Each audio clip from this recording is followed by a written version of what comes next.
In the British royal family, power can be seized, titles can be bestowed, but there is one thing that not even a crown can control: time.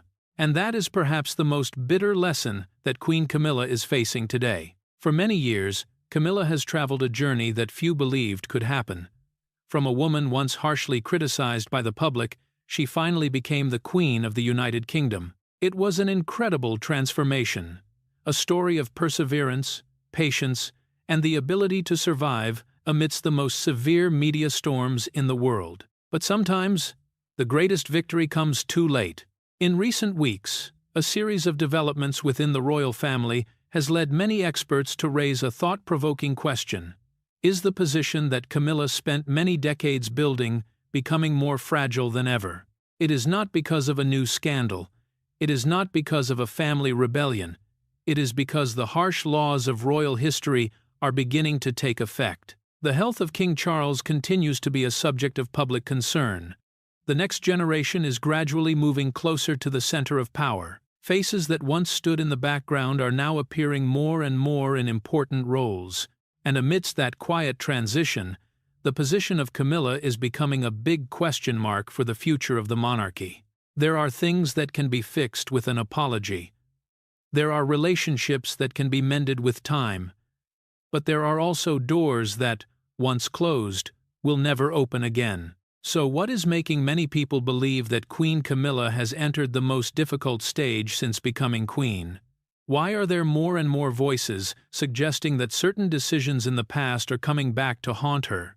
And what does the haunting phrase, "It is too late to fix this," truly imply? Today, we will take a deeper look at the story behind the palace walls, where sometimes the greatest tragedy is not losing power, but realizing that the time to change everything is no more. When the rain began to fall, it came softly at first, thin drops tracing silver lines against the palace windows. Then, as if the sky could no longer hold back its sorrow, it began to pour. London lay under a grey blanket of clouds, and the grand gates of Kensington Palace stood tightly shut.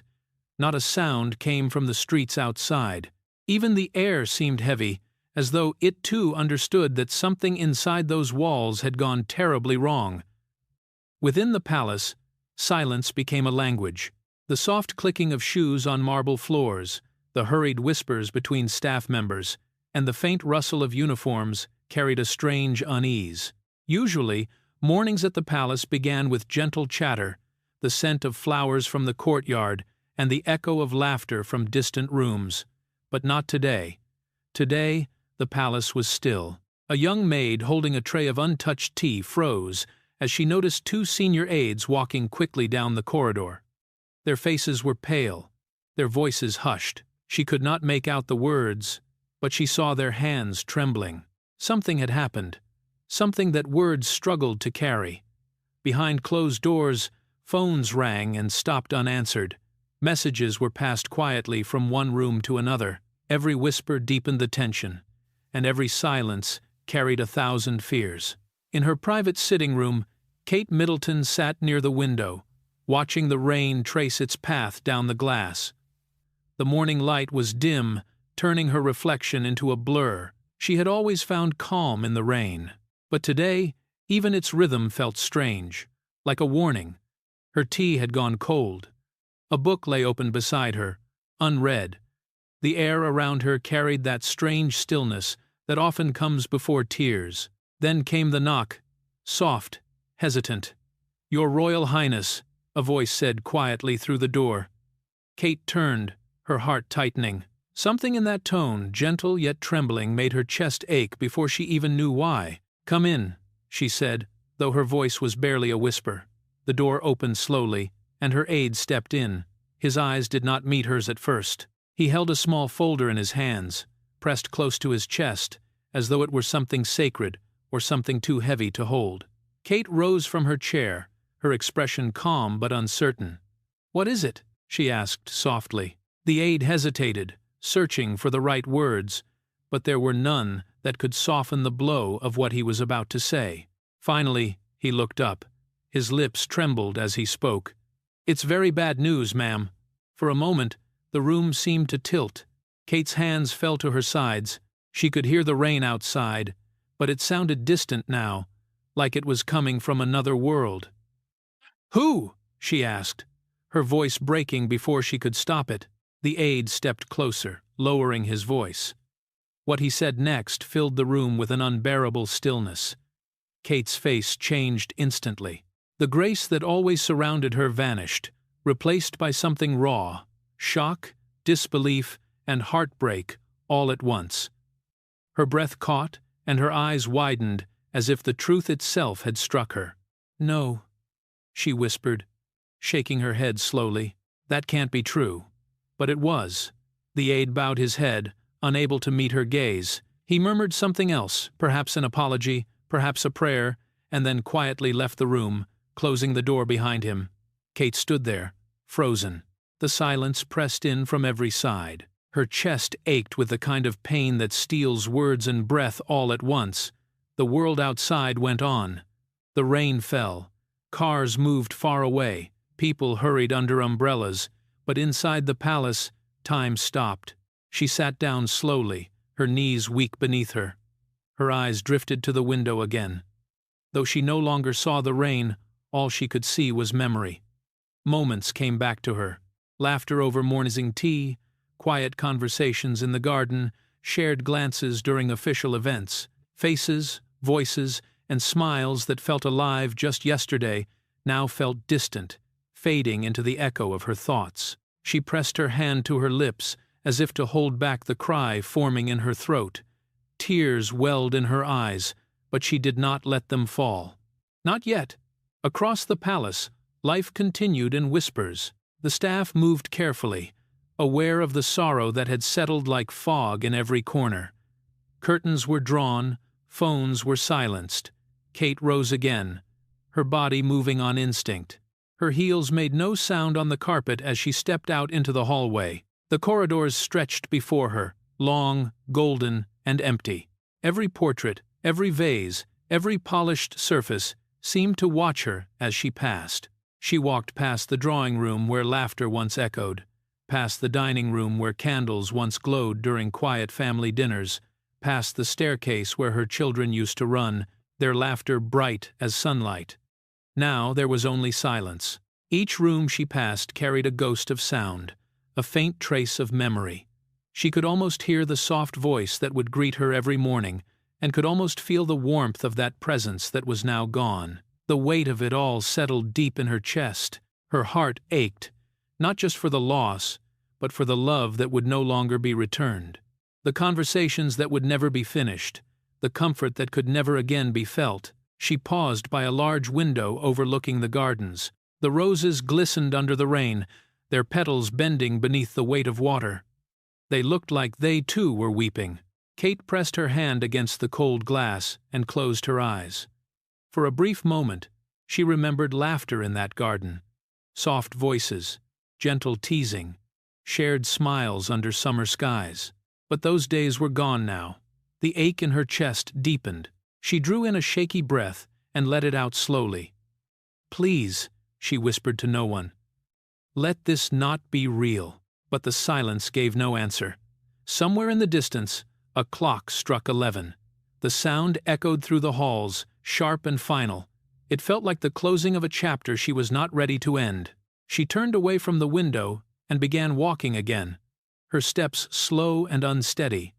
As she reached the grand hallway leading to the main staircase, she stopped. The place felt colder now, almost foreign.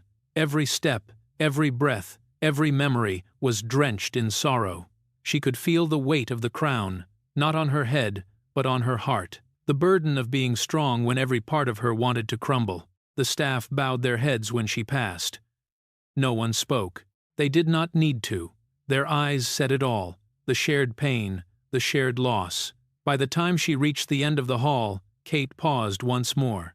A single tear slipped down her cheek. She brushed it away quickly, straightening her shoulders, though her heart was breaking.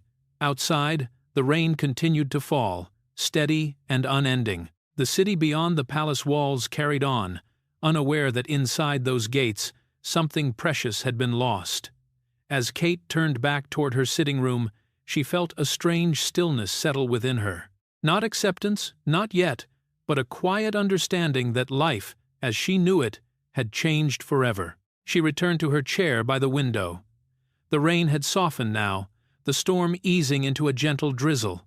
She reached for the cup of tea she had left untouched, and found it cold. She set it down again, her gaze lost in the gray sky. The world did not know yet. The palace had not spoken.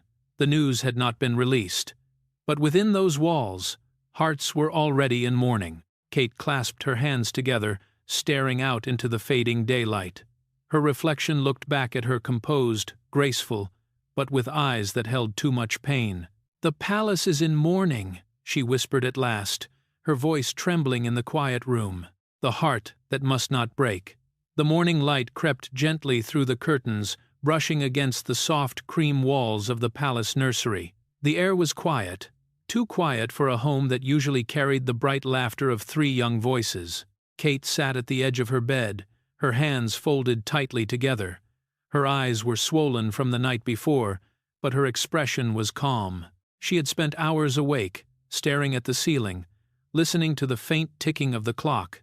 Now, as the world outside began to stir, she knew what she had to do.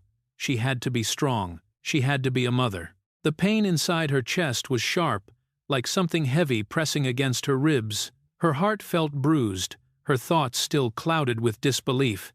But she couldn't allow the storm inside her to touch her children.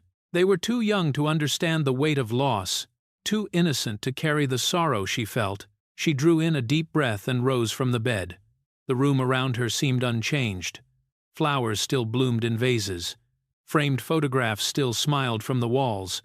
But everything felt different. Grief had a way of stealing color from the world. She straightened her blouse, smoothed the creases on her skirt, and finally left the room. The corridor was silent, except for the faint hum of the morning staff downstairs. The palace always seemed colder after sorrow entered its walls. As she walked, her steps echoed softly, carrying her toward the sound of her children's voices. When she reached the door to the nursery, she paused. A lump rose in her throat. Behind that door were the 3 people who gave her strength, who filled her world with love. She had no idea how to tell them that something had changed forever. She closed her eyes for a moment, gathering herself, then opened the door. The room was filled with soft light. Toys lay scattered across the floor. Tiny shoes lined neatly by the wall, and the faint scent of lavender hung in the air. Prince George sat by the window, trying to finish a puzzle. Princess Charlotte hummed quietly to her doll, while little Prince Louis sat cross-legged, building towers with colorful blocks. When they saw her, their faces lit up. "Mummy," Louis called, running toward her, his small arms wrapped around her legs, and she bent down to hold him. For a brief moment, she let herself smile. "Good morning, sweetheart," she said softly, her voice calm, though her throat ached. Charlotte looked up, noticing the quiet sadness in her mother's eyes. "Mummy, are you okay?" she asked. Kate hesitated. The words she had practiced in her mind vanished. She looked at each of them, George's growing awareness, Charlotte's gentle curiosity, Louis's innocence, and felt her heart break all over again. She gathered them around the sofa, her hands trembling slightly as she held them close. "My darlings," she began slowly, "there's something very sad I need to tell you." The room went still. Even Louis stopped fidgeting, his blue eyes wide and focused. Kate took another breath, her voice gentle but firm. "Someone very special to us, someone we love very much, has gone to heaven." Charlotte frowned softly. "Gone to heaven?" she repeated, her voice small. "Yes, my love," Kate whispered, her hand brushing Charlotte's hair back. "They won't be coming back, but they will always be with us in our hearts." George looked down at his hands, quiet for a long moment. "But why, Mummy?" he asked finally. "Why did they have to go?" Kate's eyes glistened, but she blinked quickly, refusing to let her tears fall. "Sometimes," she said carefully, "God calls people home when it's their time. We don't always understand why, but we have to believe they are at peace now." Louis, too young to fully grasp the meaning, looked up in confusion. "Can we see them soon?" he asked softly. Kate pulled him into her arms, holding him tightly. "Not right now, darling," she whispered. "But one day, far away from now, we will."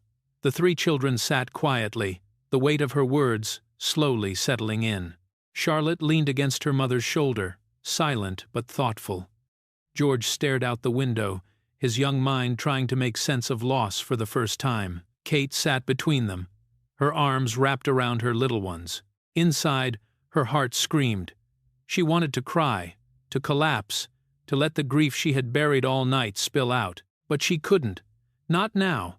She needed to be their safety when the world felt uncertain. She needed to be their calm when everything else was breaking. After a long moment, George whispered, "Will everything be okay, Mummy?" Kate kissed his forehead gently. "Yes, my love," she said softly. "It will be. We'll hold each other, and we'll remember the good things. That's how we stay strong." Charlotte looked up, her voice trembling. "Will you be sad forever?" Kate smiled faintly, though her heart felt like glass. "No, sweetheart. Sadness doesn't last forever. It just takes time to heal. But we'll get through this together." She brushed her fingers over each of their hands, memorizing the warmth of their little palms against hers. Their love, innocent and pure, gave her the courage she needed to keep breathing. When the children began to play again, she sat quietly watching them. Louis returned to his blocks. Charlotte hummed softly to her doll again, and George went back to his puzzle, but their voices were softer now, their laughter not as loud as before. Kate looked at them and felt a mixture of sorrow and pride. They didn't yet understand the depth of loss, but they understood enough to be gentle, to stay close, to sense that their mother needed them as much as they needed her. The morning passed slowly. The rain outside had eased, leaving a dull silver glow over the gardens. Occasionally, one of the children would run to her side for a hug, and she would hold them tightly, whispering little words of love. But every time she turned away, her eyes filled again. The ache in her chest would not leave.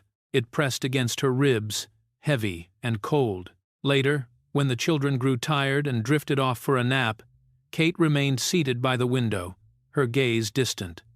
The palace grounds were calm, the trees swaying gently in the breeze. Somewhere a bird sang, its melody faint but hopeful. She closed her eyes and breathed deeply.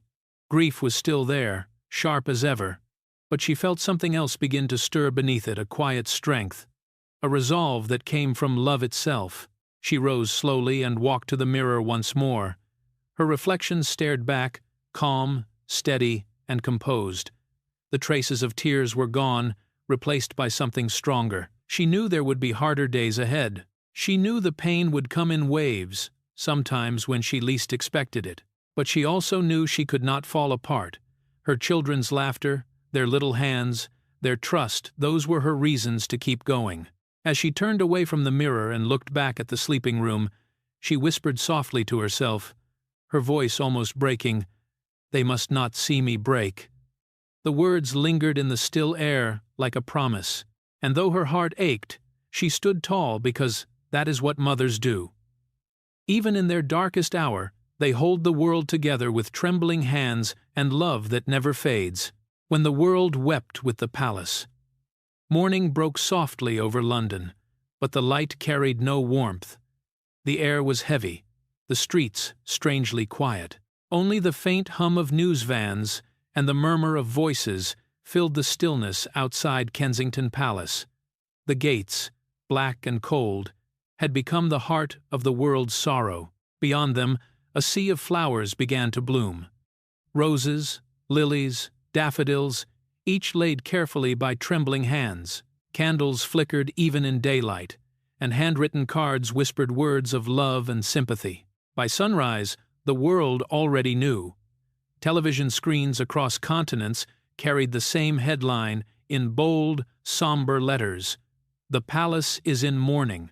From London to New York, Sydney to Cape Town, it was the only story anyone could speak about. Anchors spoke in hushed tones. Social media overflowed with memories, prayers, and disbelief. Strangers who had never met the royal family found themselves crying in their homes, feeling as though they too had lost someone dear. Outside the palace, the crowd grew larger. Men removed their hats, women held handkerchiefs to their lips, and children clutched small bouquets. The gates became a wall of color, flowers upon flowers, pictures tucked between the iron bars, candles flickering in rows like stars fallen to earth. Some people stood silently, their heads bowed, others whispered prayers. The air carried the sound of soft weeping. Reporters moved among them, careful with their words. Broadcasters transmitted into their home countries around the clock. Security was enormous. Cameras zoomed in on the flowers, the tears, the trembling notes that read, "We love you. You will be missed. Rest in peace." The image of grief spread everywhere. Inside the palace, the atmosphere was one of quiet heartbreak. Curtains were drawn, lights dimmed. The usual movement of staff had slowed to a careful hush. Every step, every whisper, felt respectful, restrained. In one of the upper rooms, Kate stood behind a window, half hidden by the curtain's edge. From there, she could see everything. The crowds, the flowers, the candles glowing faintly in the morning mist. She pressed a hand to the glass, her reflection faint against the pale light. For a long time, she said nothing. She simply watched, her heart aching at the sight of so much love. The faces outside did not know her personally, yet they stood there in the rain, mourning with her, sharing her pain in silence. It touched her deeply, but it also overwhelmed her.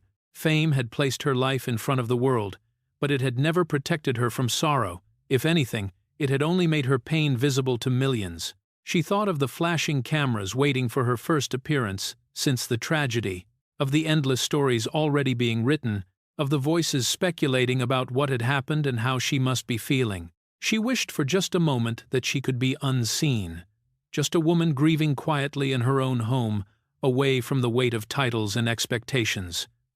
Behind her, a faint knock came at the door. "Your Royal Highness," a soft voice said. "The crowds have grown larger. The press is asking for a statement." Kate did not turn immediately. Her eyes stayed on the people outside. "Not yet," she said finally. Her voice was gentle but firm. "Not today." When the aide left, the silence returned. She walked slowly to a nearby table where a small, framed photograph rested, one she had placed there the night before. Her fingers brushed against the glass. The face in the photo smiled back at her, full of life and warmth. For a moment, she allowed herself to close her eyes, letting the tears come. They fell softly, soundlessly. Outside, the wind picked up, carrying the scent of rain and roses through the open cracks of the old palace window. In the city, churches began to ring their bells. The sound traveled through the streets, reaching the palace gates where people bowed their heads in unison. Across the nation, flags were lowered to half-mast. Radio stations replaced their usual morning shows with quiet instrumentals, and newscasters spoke with voices that trembled. "The world mourns with the royal family," one anchor said on live television, her voice breaking slightly. "It is a day of sorrow across the United Kingdom and beyond." Kate heard the words faintly from a nearby television, but she did not look. She did not need to. She could feel the weight of the world's grief pressing through the walls. She turned once more to the window. The sight of strangers standing together brought both comfort and sadness. They were united in love, yet they would never truly know the depth of what she had lost. They saw her as a symbol, graceful, composed, untouchable. But behind that image was a woman barely holding herself together. For years, she had learned to live under the gaze of millions. She had smiled when tired, waved when weary, and stood tall even when her heart was heavy. But now, that discipline felt harder to hold. Still, she would not break. The day wore on, and the skies darkened once more. Candles glowed brighter against the gray, the flames swaying gently in the wind. Reporters spoke of how people were coming from every corner of the country, young, old, strangers, and families each leaving something behind at the gates. By evening, the palace gardens were covered in blossoms. The scent of flowers filled the air, blending with candle smoke and rain. Someone began to sing softly, a hymn that others soon joined. Their voices rose like a prayer over the palace walls, carried upward into the darkening sky. Inside, Kate listened. The melody was faint but clear enough to reach her heart. She closed her eyes again, and this time the tears came freely. She thought of how fragile life truly was, how everything could change in a single breath. All the wealth, the honor, the fame, none of it mattered now. Grief made everyone equal. Sorrow stripped away the titles.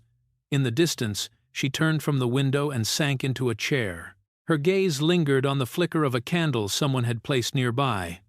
Its flame trembled, fighting against the draft of the room. Yet it did not go out. That small light reminded her of something: the quiet resilience of love, the way it endured even through loss. She breathed deeply, steadying herself. Tomorrow she knew she would have to step out, face the cameras, the crowd, the endless questions. Tomorrow she would have to smile through the storm to thank the world for its kindness, even as her heart remained heavy. But tonight she allowed herself this moment of stillness, this quiet grief. Outside, a young girl pressed a letter through the gate, the words written in a child's uneven hand. "We are so sorry, Princess. We love you." The letter fluttered in the wind before catching against the iron bars. From her window, Kate saw it and placed her hand once more upon the glass. "Thank you," she whispered softly, though no one could hear her. Echoes of a gentle heart. The day of mourning arrived with a sky the color of sorrow. London seemed to breathe differently, heavy, slow, almost afraid to move. The rain that had begun at dawn had not stopped, falling softly over the black umbrellas lining the streets outside the palace. Flowers covered the gates like a sea of color drowning in gray. Candles flickered in the wind, and their tiny flames mirrored the grief that had settled across the nation. The bells of Westminster Abbey tolled in long, aching intervals, each sound echoing through the hearts of those who had loved the one now gone. Inside the palace, the air felt colder than the rain outside. The corridors, once filled with laughter and the soft rhythm of daily life, were now quiet, too quiet. Kate walked through them with slow steps, her hand brushing the edges of framed portraits on the wall. Every picture seemed to speak, reminding her of moments that now existed only in memory. Her reflection followed her in the polished glass, pale and still. "Are you ready, ma'am?" a gentle voice asked behind her. It was one of her aides, speaking with care, as though words themselves might shatter the fragile calm she carried. Kate nodded softly, but said nothing. She was not sure anyone could ever be ready for such a day. As she made her way toward the waiting car, her thoughts drifted, pulled backward by memories that refused to fade. They came to her like soft waves, carrying with them the scent of summers past, the sound of laughter, and the warmth of someone she had loved dearly. She remembered the garden afternoons where gentle voices shared secrets no one else would ever hear. "Do not lose yourself," they had once told her, handing her a small white flower. "The world will ask for pieces of you every day. Keep something for yourself." Those words now returned to her like a whisper carried by the wind. As the car pulled away from the palace, she watched the familiar gates disappear behind her. Crowds bowed their heads as her car passed, their silence deeper than any sound. Some held pictures, others wiped tears. The world was mourning, but none more deeply than the woman who sat quietly behind the tinted glass, her hands clasped in her lap. At Westminster Abbey, the grand doors stood open, welcoming the sea of black that poured in. The scent of lilies filled the air. The choir sang softly, their voices rising like prayers made of light. Every note seemed to touch the very walls of the cathedral, trembling with emotion. Kate walked beside William, her steps slow and graceful, her eyes fixed on the coffin ahead, simple, elegant, covered in white roses.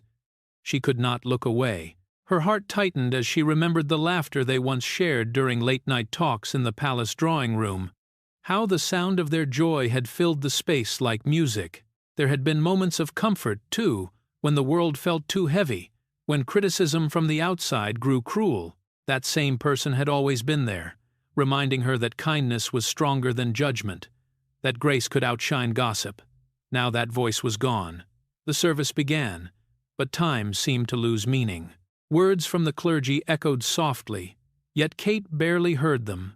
Her eyes were drawn to the candlelight dancing beside the coffin, to the way the flames bent gently with the air. It reminded her of fragility, the delicate balance between life and what comes after. Around her, the royal family stood united in their grief. William's hand brushed hers briefly, a quiet sign of strength. The king bowed his head deeply, and Camilla's eyes shimmered with tears.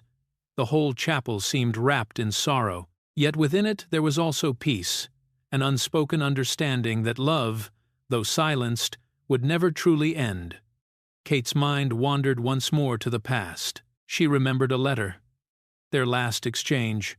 It had been written in elegant, looping handwriting, folded neatly and sealed with care. She had read it so many times that she could recite the final line by heart. "When the world grows dark, find your light in kindness. That is where I will always be." Those words echoed inside her as the choir sang the final hymn. Her eyes filled with tears she had long held back, and this time she did not stop them. They fell quietly, one by one, landing on her clasped hands. The coffin was carried out. The slow steps of the pallbearers were measured and solemn. Outside, the sound of the rain mixed with the quiet sobs of the crowd. The bells tolled again, deep and mournful. Kate stood still, the cold wind brushing against her face. She wanted to speak, to whisper something to the one who was leaving her sight forever, but she could not find the words. Instead, she pressed a small silver locket to her chest, a keepsake that had once belonged to them. Inside it was a photograph, faded and warm with age. It showed a moment no one else had ever seen. 2 smiles free from duty, bathed in sunlight. That was how she wanted to remember them, not as loss, but as love. Love that had shaped her, strengthened her, and taught her the quiet power of compassion. As the final notes of the hymn faded, the coffin was lowered. The world seemed to hold its breath. Kate's lips moved silently. She whispered a goodbye that no one else could hear, a farewell carried only by the wind. Then, for a moment, she lifted her eyes toward the gray sky. The clouds had begun to part, and through them a single ray of light broke through. It touched the white roses resting on the coffin, turning them golden. Kate's tears glimmered as she watched. Perhaps she thought it was their way of saying goodbye. The ceremony ended, but the silence that followed was not empty. It was full of remembrance. As she walked back toward the car, her steps felt lighter than before. She knew that grief would linger, but so would love. It lived in every memory, every kind word, every gentle touch they had shared. That evening, back inside the palace, Kate placed the silver locket on her bedside table. She sat by the window, watching the lights of London shimmer below. For the first time in days, she smiled a small, tender smile. "They are still with me," she whispered softly to herself. The garden of quiet healing. Weeks passed, and slowly Kensington Palace began to breathe again. The heavy stillness that once filled its halls softened, replaced by gentle sounds, the rustle of leaves, the laughter of children, the soft footsteps of hope returning. The world outside had moved on, but inside those palace walls, healing was taking root in its own quiet way. Each morning, Kate found herself drawn to the garden. It had become her sanctuary, her space to think, to remember, and to mend. The roses were beginning to bloom again, their petals bright against the soft green leaves. She would walk among them with calm steps, her fingers grazing the dew that glistened in the early light. Here she could breathe without the weight of titles or duty. Here she was simply Kate, a woman learning to live with love and loss entwined. She often carried a small leather journal, its pages now filled with thoughts too tender to speak aloud. Sitting on the old stone bench beneath the oak tree, she wrote of everything her heart could not hold in silence. "Grief is not an end," she once wrote. "It is love, searching for a place to rest." The act of writing became her quiet prayer, her way of finding peace between the pages of pain. Sometimes William joined her. He would sit beside her, their shoulders touching lightly, no words exchanged. They didn't need to speak.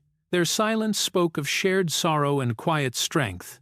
The tragedy had changed them both, but it had also drawn them closer, binding them in ways only love tested by loss could. In the afternoons, Kate turned her heart toward her children. She knew they watched her closely, learning from every gesture, every word.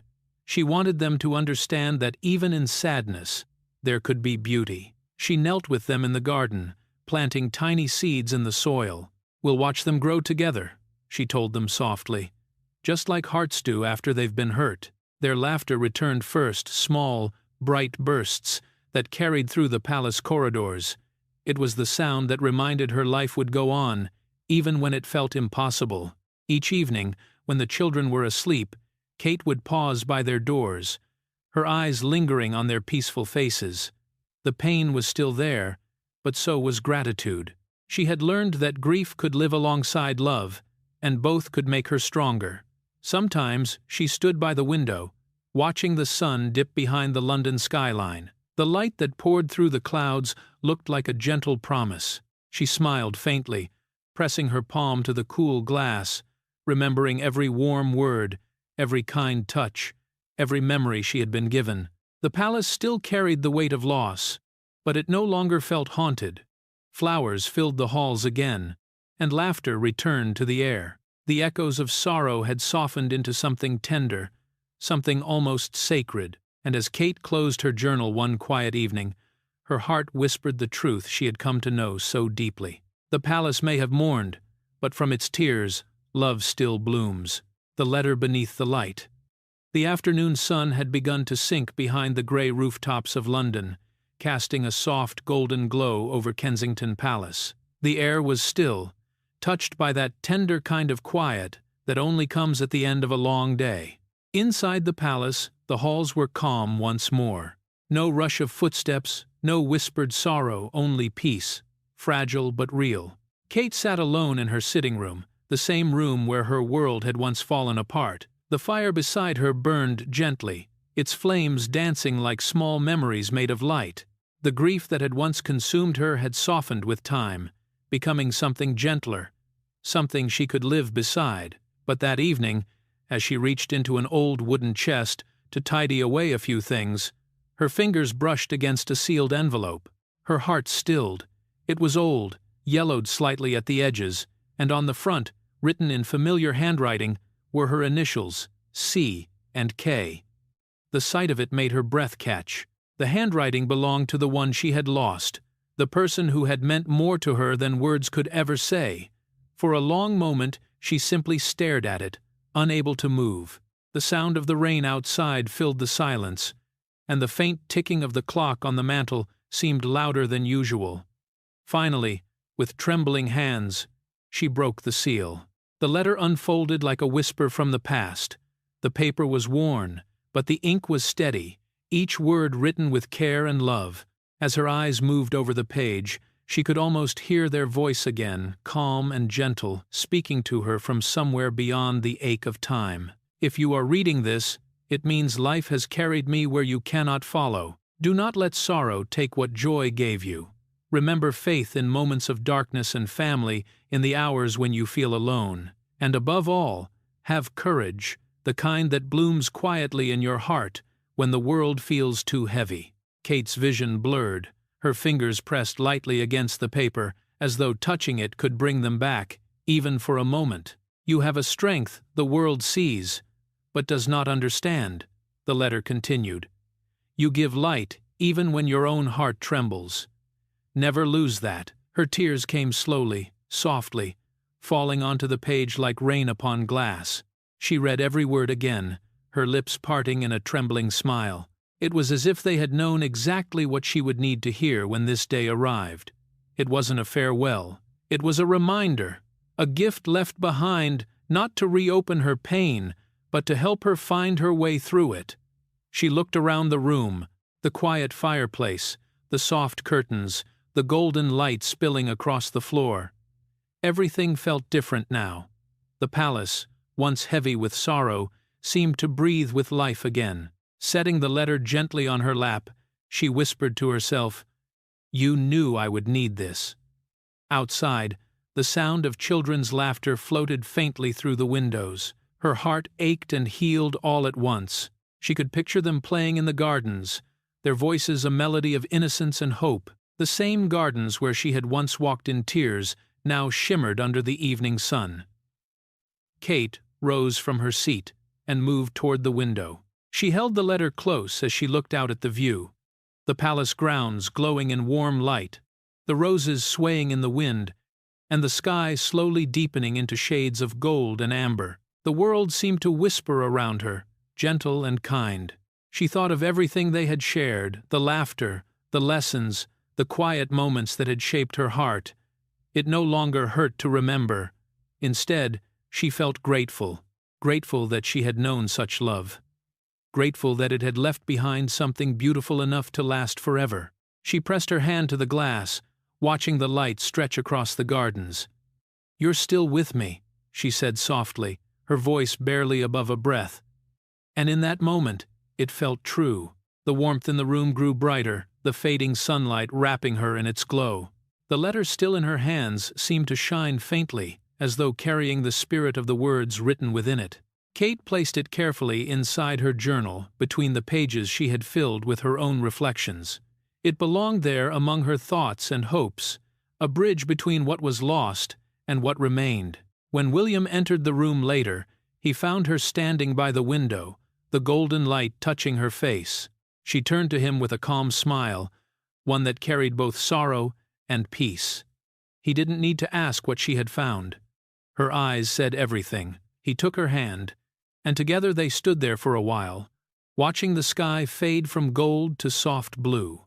The palace below them, once wrapped in mourning, now seemed alive again, a place of memory, love, and quiet strength. As dusk settled, Kate whispered one last time, more to herself than to anyone else, "Thank you for reminding me." Then she looked up at the sky, where the first star had appeared, small, bright, and unwavering. It reminded her that even in darkness, light endures. The evening passed softly, the palace was silent, but it was no longer a silence of loss. It was a silence filled with peace, filled with love that lingered like the scent of roses in the night air.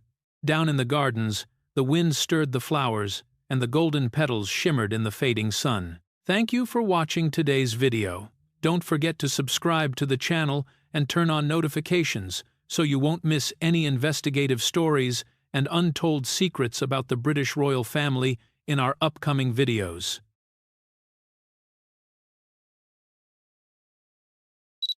The crystal chandelier in the Buckingham Palace ballroom seemed to dim for a fleeting moment as Prince William strode toward Queen Camilla.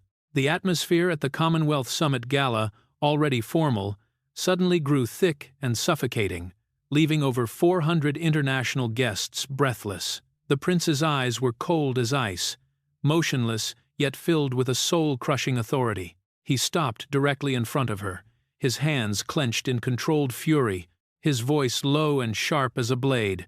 "Your Majesty, the Williamson pink diamond brooch on your chest does not belong there. Please remove it immediately." The entire hall was stunned. The precious pink diamond, a treasure of the late Queen Elizabeth II, sat proudly on Camilla's lapel, now the epicenter of an uncompromising confrontation. King Charles III stood right there, his face ashen, his lips trembling before falling silent under the weight of his son's piercing gaze. A historic moment, the collapse of a queen before hundreds of camera lenses, and the terrifying silence of the king. This event was not merely a slap in the face of royal protocol, but a silent declaration of war to purge a legacy. Faced with a blatant theft of a legacy from his own stepmother, if you were Prince William, how would you choose to resolve it? Please comment number 1 for discreet handling to maintain royal dignity, or number 2 for public confrontation to establish authority, so we can discuss it together. But to understand why the heir to the throne would strike with such cruelty and decisiveness before the eyes of the entire world, we must turn back the clock to exactly 10 days before that fateful event. 2:30 in the afternoon on Tuesday. The space within the private museum vault at Kensington Palace was plunged into absolute silence. The scent of agarwood blended with the chill of the air conditioning to create a solemn atmosphere, completely detached from the noise of the outside world. William, in a sharp charcoal suit, walked slowly past each display row. He did not come here to admire, he came to enforce control. For an heir to the throne, every object here is not just an asset, it is a piece of history he has a duty to protect. However, as he reached the display area for the late Queen Elizabeth II's personal relics, his footsteps faltered. On the royal blue velvet carpet, where the 23.6-carat Williamson pink diamond once called home, there was now only a provocative void. There were no signs of forced entry, not a single scratch on the tempered glass display case, nor did any alarm sound. The world's most advanced security system had been disabled with such sophistication that it was hard to believe. A perfect theft, leaving no traces behind except for the haunting emptiness.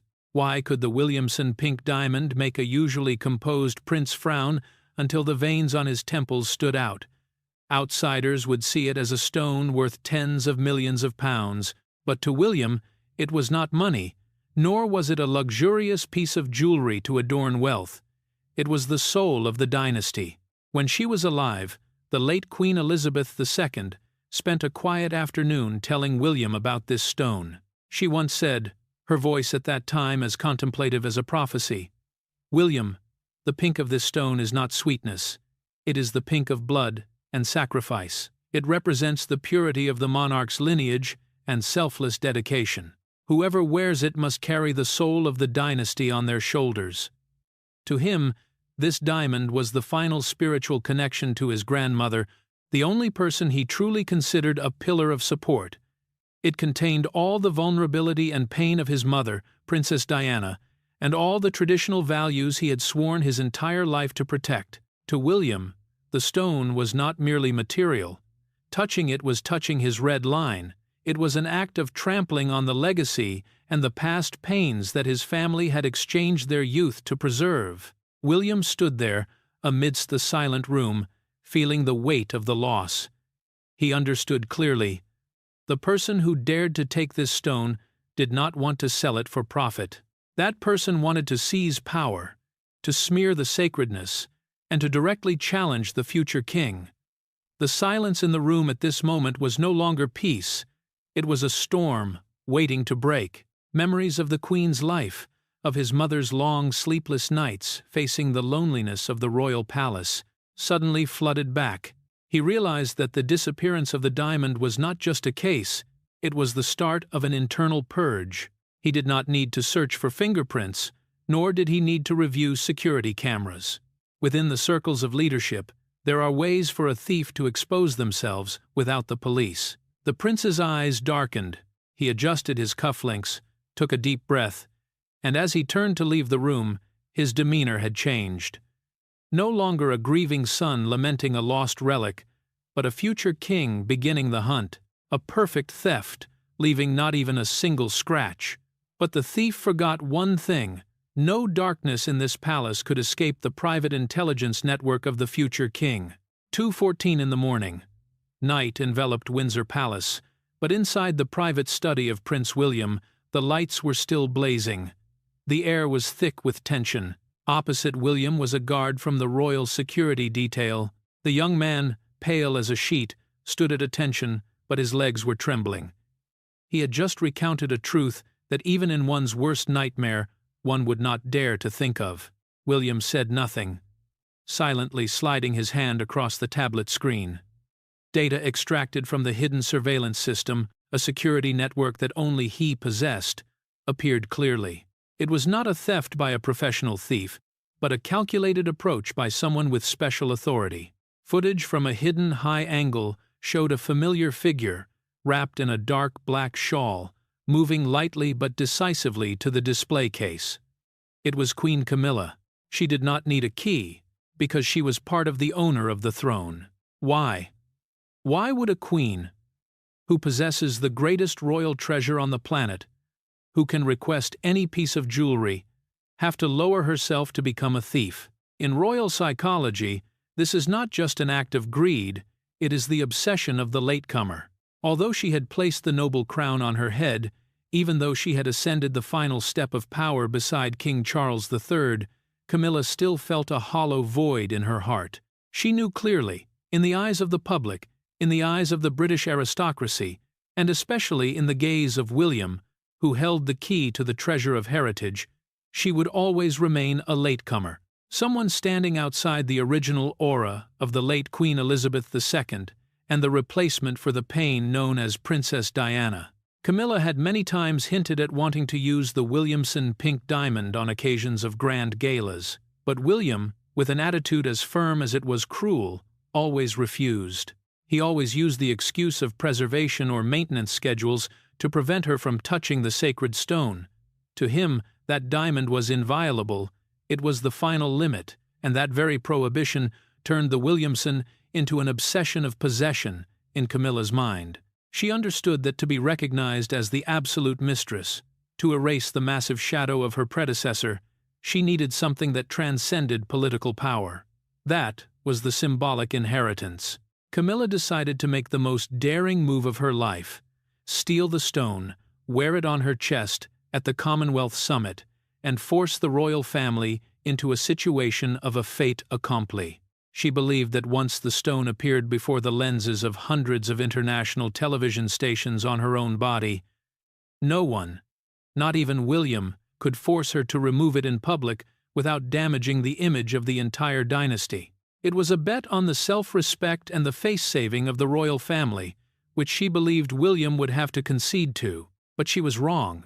In the silent room at 2 in the morning, William stared fixedly at the photo of Camilla, placing the stone into the red velvet case. His gaze held no outburst of anger, but rather the chilling coldness of a monarch who had completely decoded his opponent. He realized this was not a security incident, but an invasion into the symbol of the dynasty. William folded the laptop, signaling the guard to leave with a threatening glare sufficient to ensure that this matter would never exist. He stood up, looking out the window where the cold moonlight shone on the ancient trees of the palace grounds. He realized he was no longer a son, a nephew, or an heir who had to learn to endure. He was the last guardian of the legacy. An ambitious move, yet far too arrogant.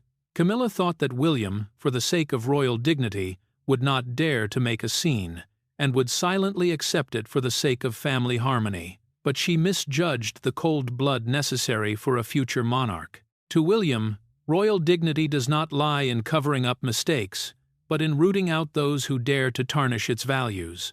The game had just begun, and the Williamson pink diamond had now become a weapon for him to restore order within Buckingham Palace. William sat in the study at Kensington Palace, where ancient files on royal protocol surrounded him like fortress walls. On the computer screen, surveillance photos sent by the royal logistics team made him squint. It was the image of the noble black velvet evening gown that Queen Camilla had custom-made for the Commonwealth Summit Gala. Her design team had made a small but calculated change, lowering the neckline by exactly 5 centimeters compared to the original design. Those 5 centimeters were not a fashion whim. It was a perfect space, meticulously calculated to place the Williamson pink diamond in the most prime position, the center of attention, where the light of the hall chandeliers would shine directly, making it an irresistible visual anchor for anyone entering the room. Seeing this, William was not angry at all. Instead, he felt a cold current run down his spine. The initial internal conflict over whether he should confront her directly right now suddenly vanished. He stood before 2 choices. First, block this action immediately to preserve royal dignity, accepting the internal scandals that could rock the throne. Second, purge. He would allow her to step into the game she had set up herself, to let her fully enjoy the flavor of the illusory victory, before personally collapsing the entire sandcastle she had painstakingly built. He stared into the undefined void, his voice ringing out in the empty room, low and cold. "You want to be seen? Then I will let the whole world see you." William ordered the entire security team and internal communications team to remain absolutely silent. Not a warning, not a reminder, not any intervention from the prince. He wanted Camilla to believe that her plan was perfect, that he, the holder of the treasure keys, was actually just an impotent man, fearful of the queen's authority and afraid to speak up.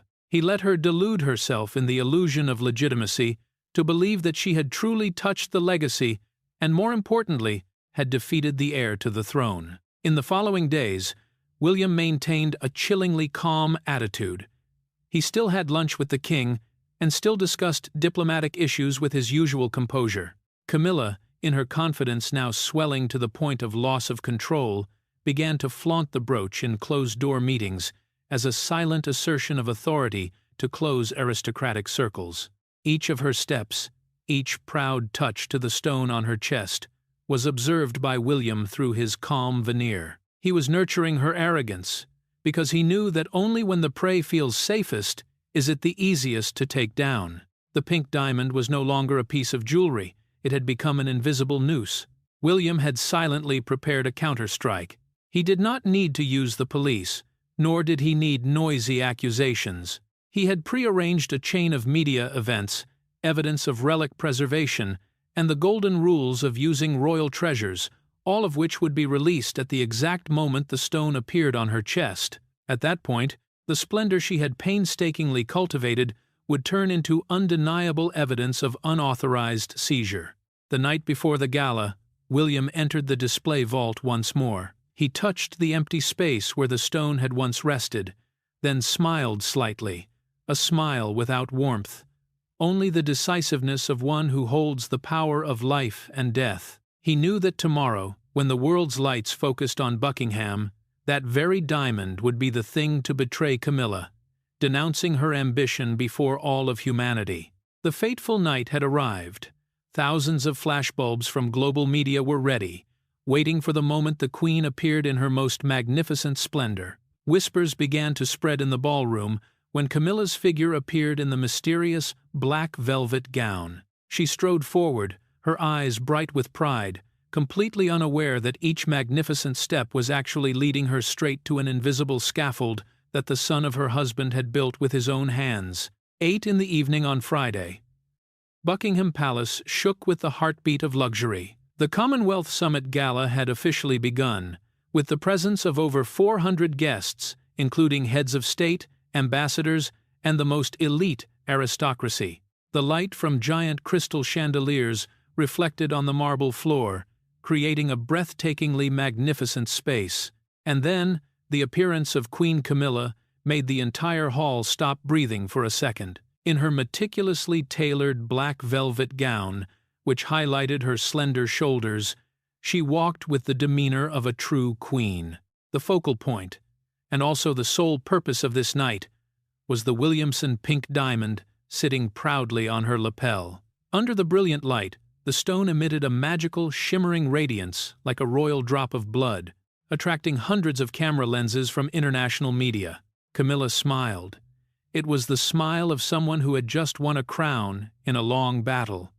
She enjoyed every flash of the light, feeling the awe mixed with curiosity of the guests. In that moment, she believed that she had truly ascended, not by royal decree, but by absolute ownership of Queen Elizabeth II's legacy. She had erased all boundaries, asserting her position as the mistress of this entire dynasty. But at that very moment, a deathly silence spread. From the edge of the ballroom, Prince William detached himself from the crowd. He did not stride hastily. He approached like a judge, advancing toward the defendant. Each of his steps was like a hammer striking the stone floor, suppressing the space around him. When he stood towering right in front of Queen Camilla, the surrounding air suddenly froze. Conversations that were lively suddenly died out, and the champagne glasses in the guests' hands seemed to tremble because of the pressure. William did not shout.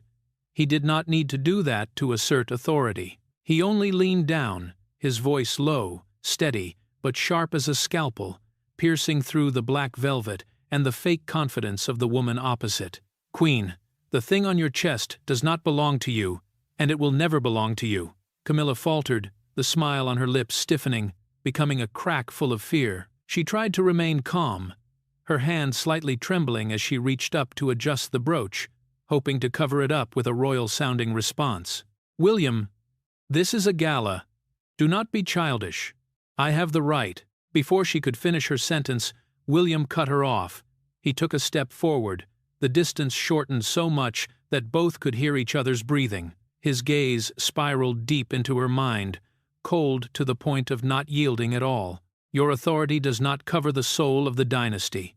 You have two choices at this very moment. Remove it yourself and place it on the aids tray, or I will order the royal guard to do it right here, in front of all the heads of state. The choice is yours. Silence enveloped the entire hall.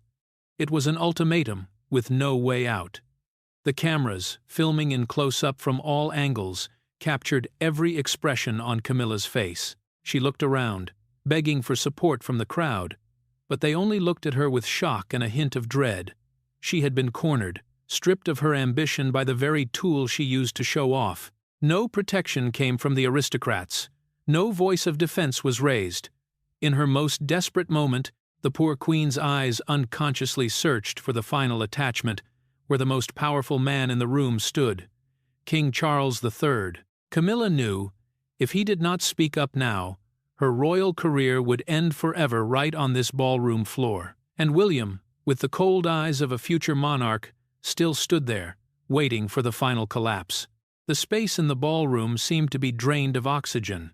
Every eye, from the most powerful heads of state in the world to the ancient aristocracy, was focused on a single point, the confrontation between the heir to the throne and the woman holding the title of queen. Camilla, in her final moment, sought a ray of hope from her husband, King Charles III. She looked toward him, eyes wide, begging for intervention, expecting an assertion of authority from the man who had spent his entire life loving and protecting her. King Charles III stood there, only a few steps away from his wife. He had witnessed it all. As a husband, his heart constricted at the humiliation of the woman he loved. But he was not only a husband, he was the king, the embodiment of the dynasty. When he met the resolute, bone-chilling gaze of William, a gaze containing not only anger but also a full file of evidence regarding the act of seizing the relic, Charles understood that any tolerance at this time was a betrayal of the crown. That moment stretched like a century. King Charles looked at his wife, then looked at the son who held the country's future. He realized that if he stepped forward, he would drag the entire dynasty into a swamp of humiliation. With a discreet long breath, a painful gesture hidden behind the mask of a monarch, King Charles slowly turned away. He turned his back on his wife, casually turning to discuss a social weather topic with the ambassador standing next to him, as if the humiliating scene before him did not exist at all. That was the fatal blow. Ultimate shame washed over her, more powerful and brutal than any insult. Camilla was stunned, her mask of authority cracking into 100 pieces. She realized she had been abandoned in the eye of the storm, not by enemies, but by the very man who had promised to protect her for life. Her elaborately painted fingers, which usually touched the most luxurious treasures, now trembled miserably. In extreme shock, she clumsily unhooked the clasp of the Williamson pink diamond. The sound of metal hitting the jewelry sounded dry in the silent atmosphere. The diamond, the symbol of ambition and seizure, slipped off the black velvet gown, falling neatly into the velvet tray of the adjutant officer, standing ready. A dry click rang out, that sound like the death knell for a queen's ambition. The shell of authority had shattered. Camilla stood there, amidst the magnificent room, but now she felt naked and strangely small. Under the gaze of the aristocracy, eyes containing cold contempt mixed with a bit of pity for someone who had just fallen from the peak into the abyss, she was no longer a queen. She was just a woman who had just lost in the Game of Thrones. Not a whisper. No one reached out to support her. Camilla silently turned, walking away in the terrifying silence. Each of her steps on the marble floor sounded as heavy as the footsteps of a criminal, leaving the execution ground. William stood still, watching her back until she disappeared behind the carved oak door. He did not win gloriously. He won cruelly and decisively. The ballroom again echoed with symphonic music. The gala continued as if no incident had ever occurred, but its shock waves had imprinted a deep wound into the history of the dynasty. This event will never be recorded in official history books, but it will forever be a ghost haunting the walls of Buckingham. Camilla paid an expensive price for a moment of illusion, and the entire dynasty understood that under the new reign, the red line of heritage is something that can never be crossed. And under the pale yellow light of the underground vault, William slowly opened the tempered glass display case. His hands, which had just carried out a bloodless purge, now gently placed the Williamson pink diamond back into its original position on the blue velvet base. For a fleeting moment, the brilliant pink light of the stone seemed to calm, shedding completely the intrigue-filled elegance that it had been forced to carry throughout the past days. It had returned to silence, as if it had never been trampled by anyone's ambition. That action was not just the restoration of a relic, it was a firm assertion for the entire dynasty. After tonight, the world saw clearly, William is not just a successor prince, he has truly become the most ruthless and necessary guardian of the throne. He understood that power can be bestowed through decrees, but heritage and dignity can absolutely never be stolen. A true crown does not lie on the head, but in the ability to protect core values from rot from within. The story of the pink diamond has closed, but the undercurrents beneath the dome of Buckingham have never ceased. If you want to continue the journey of stripping away royal secrets, where every treasure carries a curse and every smile hides political moves, do not forget to click subscribe and hit the notification bell. Thank you for listening. Leave your opinion about the bravery of the heir in the comment section below. And now, click on the next video on the screen to join me in decoding the next chapter of Forgotten Legends. See you again.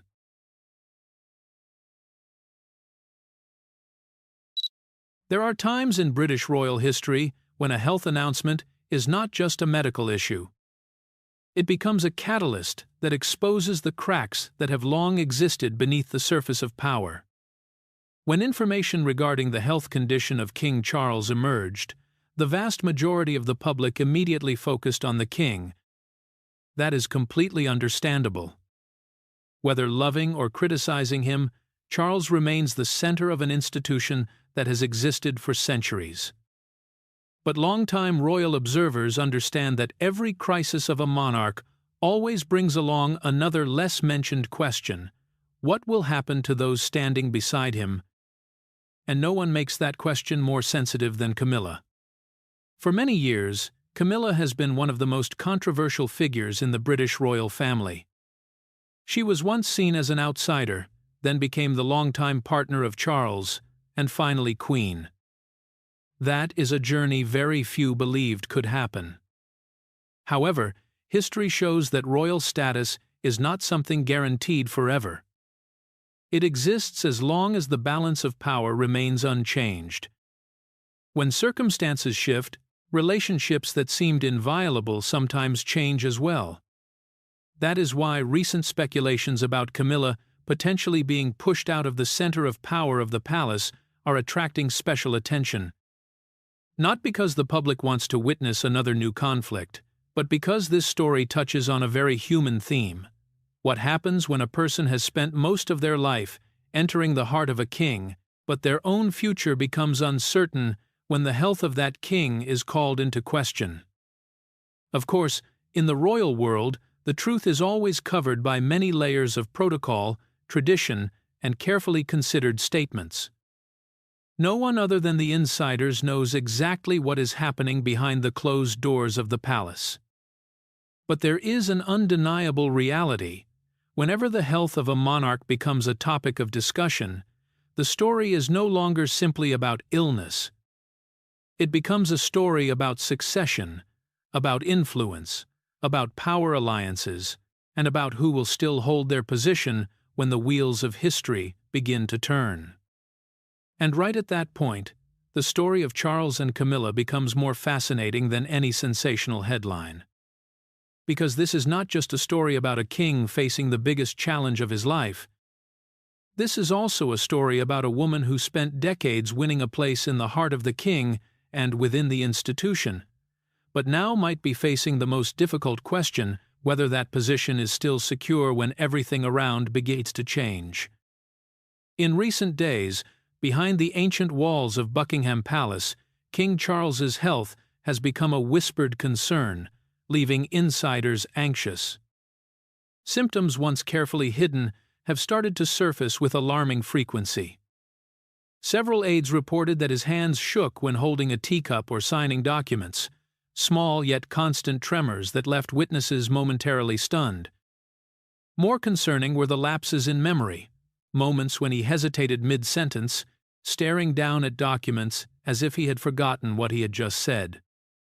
On one occasion, while chairing an important meeting, he suddenly froze, his gaze blurred, and he had to sit down from dizziness. His private doctors rushed in immediately, and the meeting ended early to prevent any leaks. This situation forced the palace to enact maximum control. Charles's public schedule was cut to a bare minimum.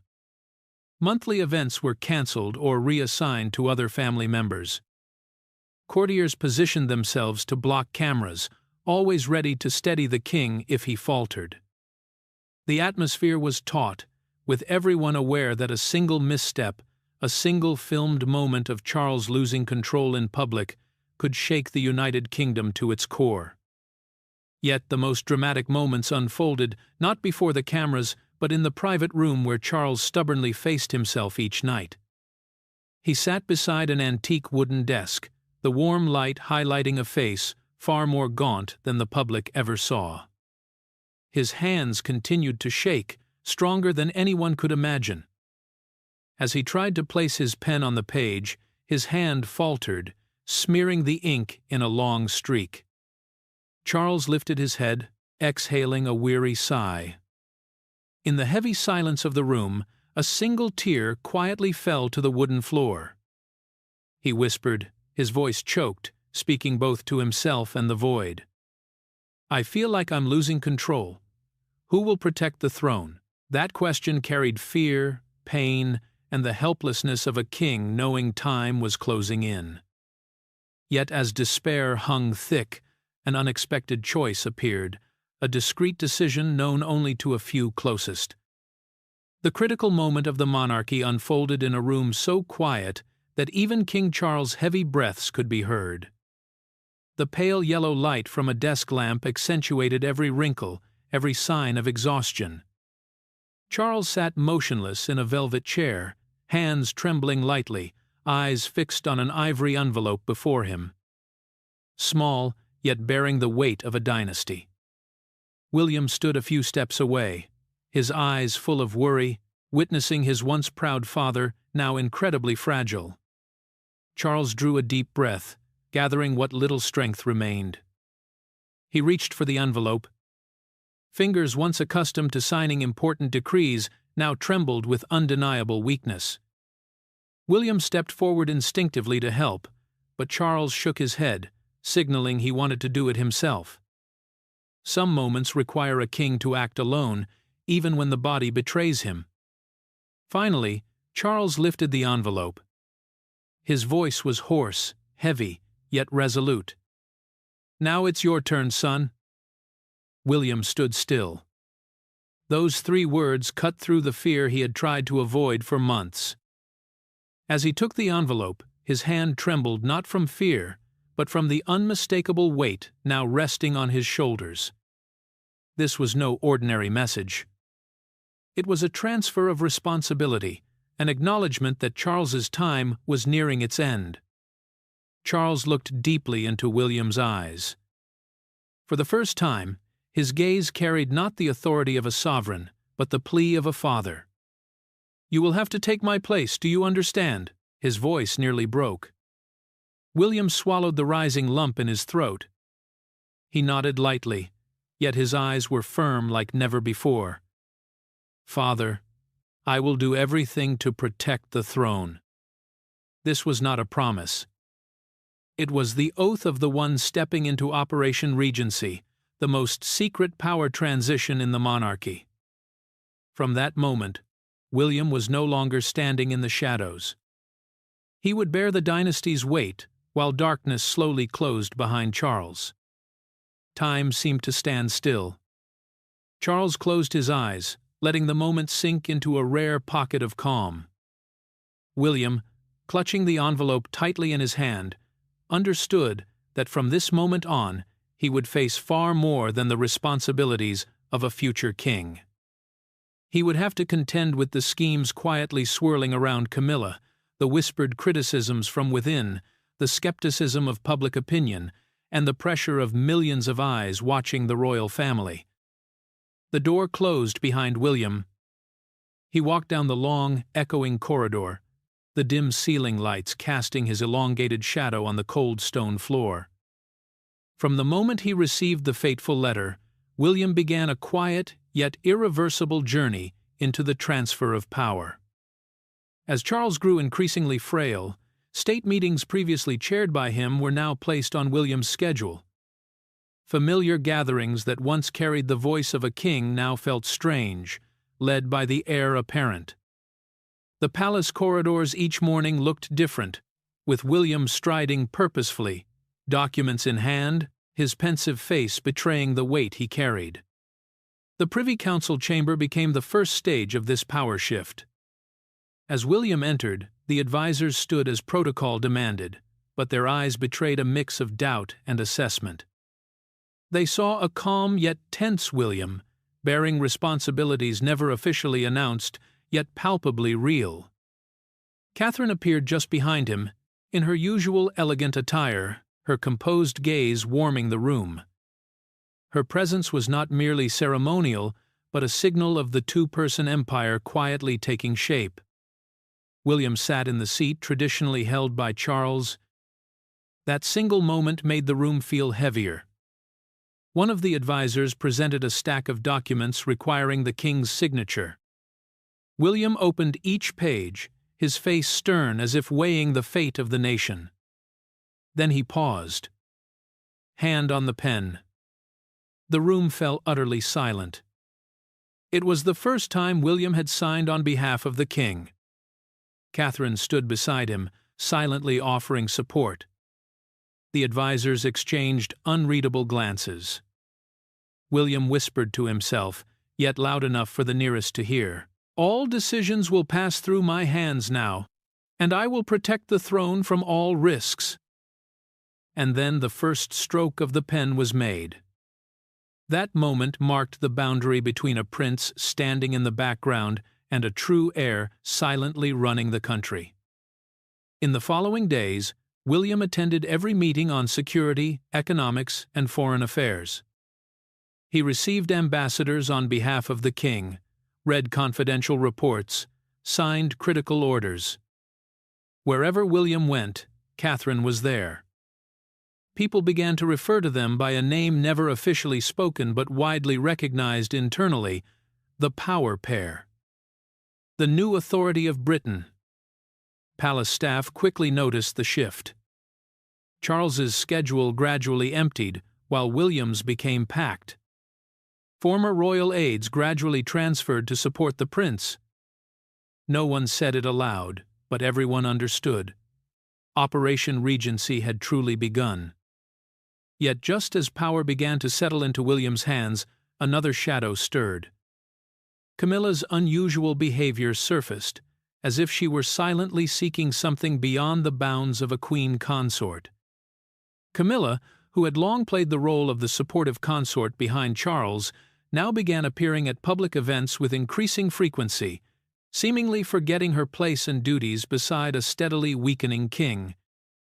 Each time she stepped from a car under the blinding flash of cameras, her lavish attire and radiant smile awed the public, yet her eyes told a different story, cold, calculating, as if weighing each move to seize something beyond ceremonial power.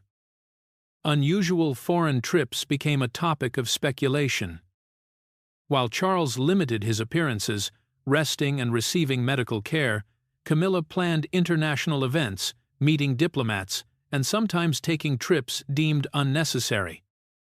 Royal staff, always loyal and wary of trouble, began whispering to one another about her conduct. Some admitted feeling uneasy, even disappointed, witnessing Camilla's outward indifference while the king struggled with illness and relentless pressure. The climax unfolded at a grand gala, where sparkling lights highlighted elegant gowns and smiles of nobles and guests. Camilla arrived in an emerald gown, walking confidently, her smile radiant yet eyes still calculating. As all cameras focused on her, a sense of cold intent emanated not just from her smile but from every gesture, tilt of the head, and handshake. Everyone sensed the hidden message. Power might not rest with William and Charles alone, but could tempt other ambitions. Inside Camilla's mind, thoughts unheard by anyone echoed like a quiet confession, full of resolve. I cannot stand by and watch power slip away.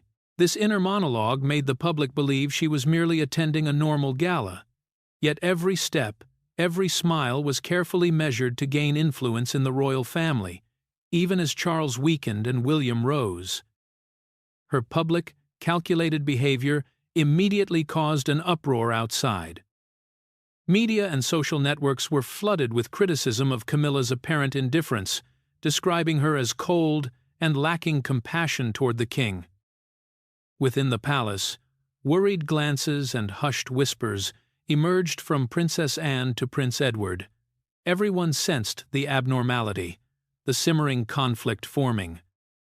In the dimly lit private council room, light from ceiling lamps fell upon the heavy wooden table, emphasizing the weight of responsibility on each member. Tension ran so high that the rustle of paper or a sigh made everyone jump.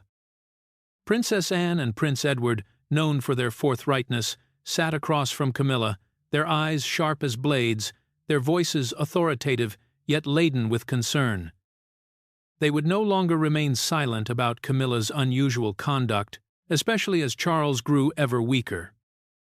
Anne's gaze was stern, tracking every movement of Camilla. Camilla, what responsibility do you have toward the king? The question rang out, not as a polite formality, but as a direct challenge. The entire room seemed to hold its breath, all eyes fixed on the moment. Camilla tried to maintain a light smile, but her trembling hands betrayed the tension inside. She inhaled sharply, her voice soft but faltering slightly. I am only doing what is necessary." The brief answer not only caused Anne and Edward to frown, but also weighed heavily on the advisors and royal staff standing behind them. Everyone understood that those words could not quell doubts about Camilla's motives, about her stepping outside her responsibilities, quietly seeking power. Anne's eyes bore into Camilla as if to see through every scheme, while Edward, serious, folded the document before him. His quiet voice filled with authority as he added, "We need to know the limits of your role, and who will be responsible if the king is endangered." Camilla tried to remain composed, but every gesture, raised eyebrow, or quick blink revealed an underlying fear. The staff watched silently, no one daring to intervene, as this was the moment when the royal family faced its strongest internal turbulence. The tense looks, trembling hands, and subdued voices painted a scene of pressure and conflict. Tension seemed to radiate from Charles, confined in hospital, to this very council room, making it clear that power was being subtly and dangerously challenged. Outside the room, William stood by the half-open door, silently observing. He knew the internal divisions had begun, that each action and word could become a turning point for the fate of the throne. Anne and Edward were not just questioning Camilla, they were sending a message to the entire royal family. No one stands outside responsibility, and power cannot be swayed by personal ambition. Yet, as Charles weakened, Camilla's latent ambition became increasingly apparent, no longer content to remain in the background, starting to seek direct influence. Her actions not only shook the council room, but set the stage for a series of storms that would erupt within the royal family, placing William and Catherine in unavoidable opposition. The senior council room at Buckingham Palace fell into an almost paralyzing silence. All eyes turned to William and Camilla, two figures at opposite ends, where power and ambition collided head-on. William, standing firm, eyes cold yet determined, stepped to the center of the room. His footsteps echoed lightly on the wooden floor, emphasizing his undeniable presence. Camilla stood opposite, her smile forced, eyes full of discontent but clearly calculating, each movement meticulously planned. The air felt frozen. Even a sigh or rustle of paper was piercing in the tense stillness. William slowly swept his gaze across the room, stopping at Camilla, his voice firm. "No one speaks for the crown but me now." Every sound seemed to stop in that instant. Advisors and royal staff around him tensed, hands trembling slightly as they felt the authority behind his statement. No one dared to oppose, no one dared move too quickly. Everything hung on a tightrope, where a single misstep could shatter the balance. Camilla's brow furrowed, her smile still forced, but her eyes reflected full awareness of her precarious position. Her previous subtle manipulations were no longer effective. High-level meetings she once covertly influenced were now closed to her.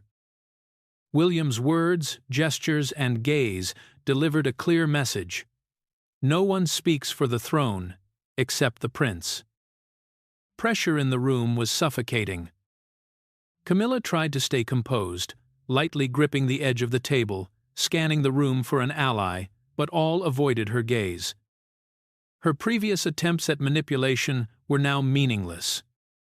William signed a few critical documents during the meeting, asserting that power was firmly in his hands, beyond anyone's interference. Each gesture and look underscored his decisiveness and authority. The confrontation stretched on, William and Camilla's stares like opposing forces, tension so sharp it could cut. Staff and advisors recognized that this was not an ordinary meeting but an indirect battle for power, the victor set to determine the fate of the throne in the coming days. When William left the room, leaving Camilla standing alone in the dim light, everyone understood that power had been delineated. Camilla had lost the ability to intervene directly and no longer held a place in crucial decisions. Charles's private room at Buckingham Palace glowed in a soft light, the high walls reflecting the heavy silence that had filled the council minutes before. William stood opposite his father, eyes resolute, voice calm yet indisputable. She must go. Other sounds vanished, leaving only the rapid beating of their hearts, the rustle of documents left on the table, and the weight of the impending decision. This was not just a warning, it was the prince's final declaration of the power and responsibility he must bear. Charles bowed his head, hands trembling as he held the letter, tears falling silently onto the page William had just handed him. Each drop seemed heavier with age and the burden of the throne. He whispered, choking with emotion, "Son, I don't know if there's another way." William placed a hand on his father's shoulder, eyes steadfast but full of compassion. "Father, this is the only way to protect the throne and the royal family." Silence enveloped the room, thick with tension and pain, the palace seemingly holding its breath. Charles took a deep breath, voice trembling but firmer with resolve. He knew this moment was necessary. The decision to remove Camilla from the palace was difficult but unavoidable. Years together, private memories, all had to yield to duty and the protection of the royal image. Every gesture reflected his inner conflict, a father's heart, personal emotions, and the obligation to the throne intertwined painfully. William observed every reaction of his father, his breathing, every falling tear, feeling the weight he bore. This was not merely a political decision. It was a moment of destiny, where emotion and power merged, where William had to assert authority while respecting his father's feelings. In the dim light, Charles wept, face contorted with emotion, hand trembling over the letter. William stood firm, eyes unwavering, resolute. That moment stretched on, but finally, Charles nodded, his voice faltering. "All right. You are right. This is the only way." William responded gently but firmly, "Father, I will protect the throne and the honor of the royal family." A mix of relief and pain filled the space. The decision had been made, and Camilla's fate, along with the future of the monarchy, would turn a new page.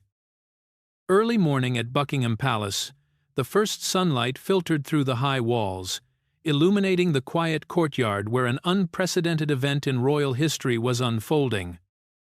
The clock struck 7:15, each passing moment seeming to stretch, emphasizing the importance of the decision. Camilla stepped out of the palace, her steps slow but deliberate, trying to maintain the composure of a queen, though her eyes betrayed tension and helplessness. All eyes were on her, from the royal staff to the reporters waiting outside, cameras poised to capture this historic moment. Camilla's footsteps echoed on the cold stone, each beat like a drum signaling a shift in power. She lowered her head slightly, without a word or gesture of resistance, yet a flicker of discontent and calculation lingered in her eyes. Years of subtle manipulation and seizing power now seemed erased in an instant. Camilla understood that, from this moment, she would lose access to the palace, the ability to intervene in crucial meetings, and would be moved to Ray Mill House, a secluded place, still under tight royal supervision. Public reaction erupted immediately. International media covered it widely, from newspapers and social media to television news, unable to hide their astonishment, even excitement, as an event unprecedented in the history of the British monarchy unfolded before their eyes. Fans and the public debated fiercely, commenting on Camilla's cold and detached demeanor throughout the crisis, and on William and Charles' firm decision. Each comment added to the pressure surrounding Camilla, making her acutely aware of her diminished position. As she passed through the palace gates, Camilla thought, "I still have a position, but real power has slipped from my hands." Her silent steps and watchful eyes created a ritual of stripped authority. Those around her recognized that a new era for the monarchy was beginning, with William and Catherine gradually taking center stage, and Camilla reduced to the role of an observer in the shadows. The moment ended as Camilla disappeared from view, no one daring to speak, and the palace returned to a quiet yet changed state. The power vacuum had opened, clearing the way for William and Catherine to rise decisively. Sunlight streamed through Buckingham Palace's tall windows, illuminating walls that had witnessed centuries of power and history. Today, the palace exuded a different atmosphere, quiet yet tense, as unprecedented changes within the British monarchy took place. Camilla, now the Dowager Queen, walked slowly along the corridor, maintaining the composure of a queen, yet her eyes revealed helplessness. Charles, the king who once held absolute power, had fully withdrawn from public events, spending most of his time writing final letters to William and Harry, a way to pass his trust and heavy responsibility to the next generation. William and Catherine emerged as the new center of power, their presence prominent at all key royal events. Standing side by side, eyes resolute, gestures poised yet commanding, they drew attention from palace staff, international guests, and the media alike. Every step, smile, nod, and glance conveyed decisiveness, honoring tradition while ushering in a modern, flexible, yet dignified monarchy. Audiences saw not just a young couple, but felt the weight of new authority forming. In the Grand Council Room, William signed critical documents for the first time in the king's stead, decisions previously reserved for Charles now passing through his hands. Each signature was careful, yet his eyes revealed determination. Catherine stood beside him, her voice soft yet clear, reminding and supporting her husband while helping direct diplomatic and charitable affairs, creating an image of shared authority without loss of strength. Every royal staff member recognized that this change was not symbolic alone, but a real transfer of power. Camilla, as Dowager Queen, had to retreat to Ray Mill House, preserving her image but losing direct influence over palace affairs. Her appearances became rare, and every gesture and glance scrutinized by the public. Outside, Media and the public endlessly debated her fall from power, the manner in which influence had slipped from a once important figure. She became a symbol of lost authority, while William and Catherine embodied rising power.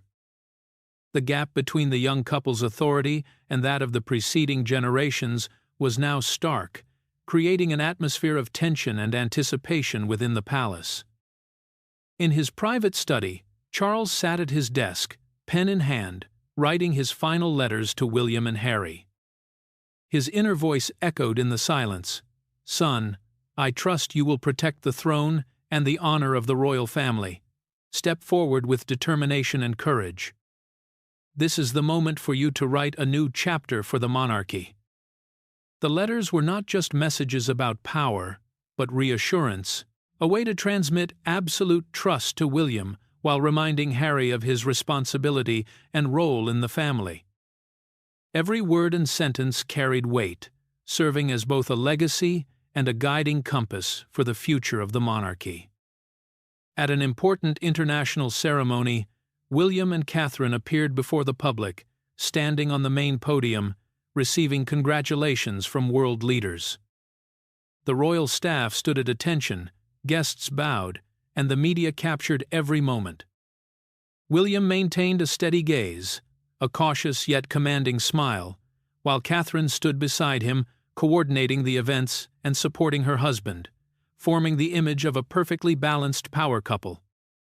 Every gesture, from a nod, a smile, to a watchful glance, radiated strength, subtlety, and leadership in every situation.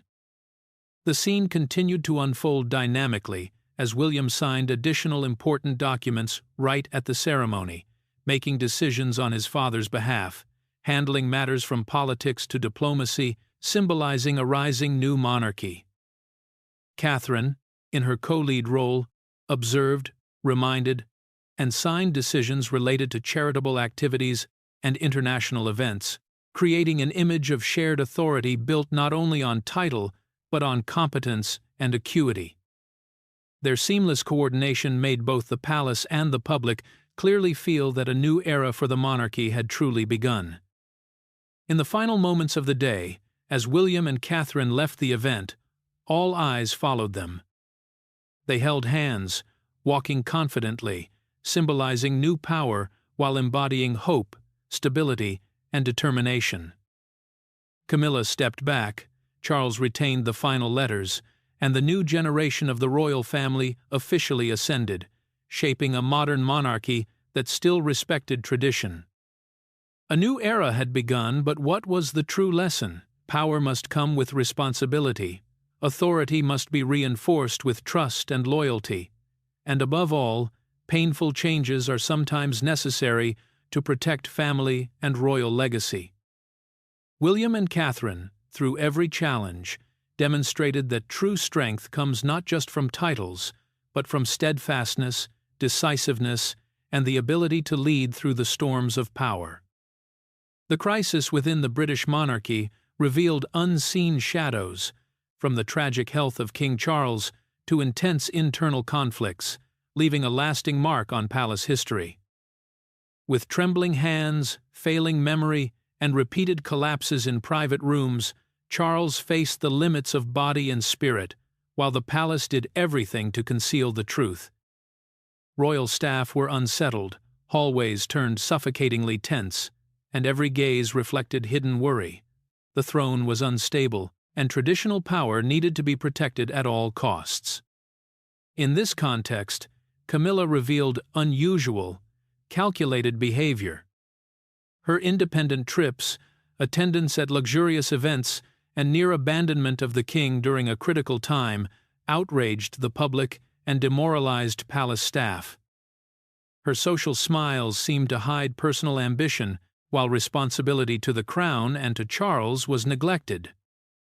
This behavior not only plunged the monarchy into crisis, but also raised questions about the loyalty and ethics of someone once standing beside the throne. Camilla proved that power without responsibility leads to loss, criticism, and isolation. In contrast, William and Catherine emerged as resilient symbols of the monarchy. When receiving the letter, "Now it's your turn, son," William knew he must bear the responsibility of protecting the throne, running the monarchy, and stabilizing the country in its most sensitive moment. Catherine, always by his side, not only supported but actively participated in all decisions, from diplomacy to charitable events, building a solid image of dual authority. Together, they took power with subtlety but resolve, managing crucial affairs, sensitive relationships, and maintaining order within the palace. Every step and decision reflected courage, clarity, and outstanding leadership, showing the monarchy and the public that this new generation possessed not just titles but the ability and determination to uphold tradition. This story leaves a profound lesson. True power is not the throne, title, or rank, but responsibility, loyalty, and the ability to stand firm under trial. William and Catherine demonstrated that those who face crises, make difficult decisions, and remain steadfast in their values are the ones who shape history. Conversely, selfishly seeking power, especially when the king is weak, leads only to failure, criticism, and isolation, as Camilla experienced. Under the palace's brilliant lights, amidst social smiles and refined gestures, the truth remained clear. Only those who dare face the darkness can hold true power. Through every action and decision, William and Catherine showed that power comes with responsibility, and that loyalty and determination shape history. In the palace, no one stands outside the shadows. Only those who confront them shape history. This is not just the rise of a new generation of the monarchy, but a lesson in the strength of courage and decisiveness amid the storms of power.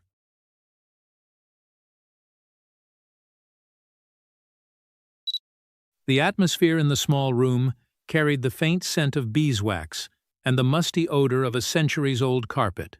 Camilla sat there quietly, her carefully manicured fingers gently tracing the edge of the dark red leather notebook, which contained the most top-secret decisions of the royal family.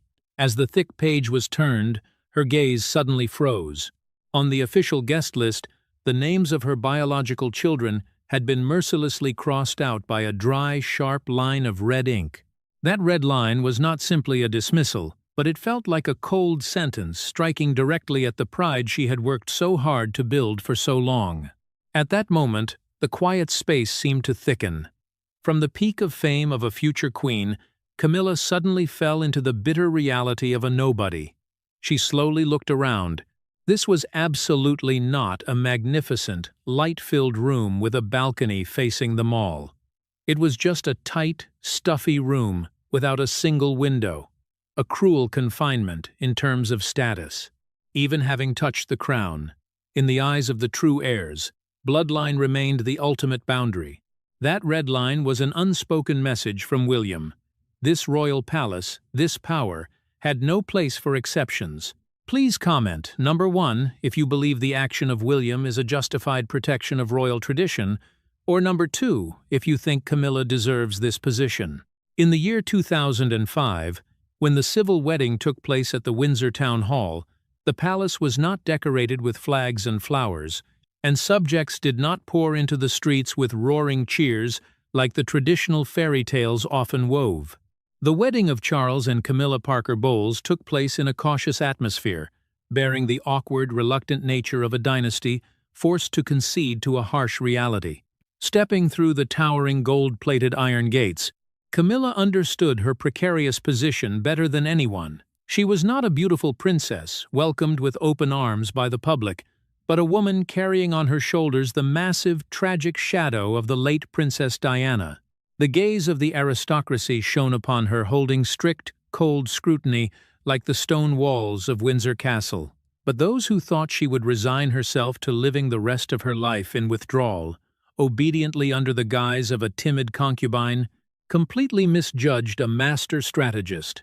The marriage in the year 2005 was not the finish line of a scandalous and stormy romance. In reality, it was the starting gunshot, opening a silent, persistent, and highly sophisticated campaign in the political history of the modern British royal family. In the first few years, the core strategy of Camilla was the art of invisibility and submission. She wore modestly colored outfits, sometimes fading into boring shades like beige, ash gray, or pale moss green.